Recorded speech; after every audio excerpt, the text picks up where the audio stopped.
खडेगोलवलीमधलं नानासाहेब धर्माधिकारी उद्यान हे एक एकदम मुख्य उद्यान झालेलं आहे। आज इथं रोज सकाळ संध्याकाळ लहान मुलांपासून ज्येष्ठांपर्यंत सर्व नागरिक इथे येतात, फेरफटका मारायला येतात, लहान मुलं खेळायला येतात।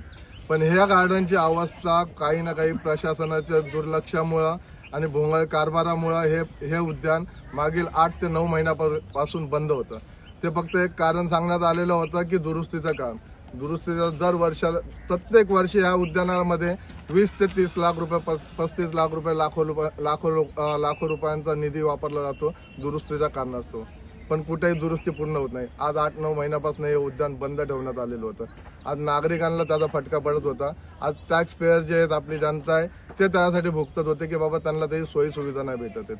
तर आज आम्ही मागील अनेक महिन्यापासून राजकल्याण पार्टीतर्फे झाला, शिवसेना उद्धव बाळासाहेब ठाकरे पक्षातर्फे, प्रहार पक्षातर्फे आज आम्ही इथे आंदोलन केलेले आहे। महानगरपालिकेचे अधिकारी स्वतः येऊन त्यांनी पण आंदोलनाची दखल घेतली आणि हे उद्यान आजपासून नागरिकांसाठी खुले करण्यात आलेले आहे।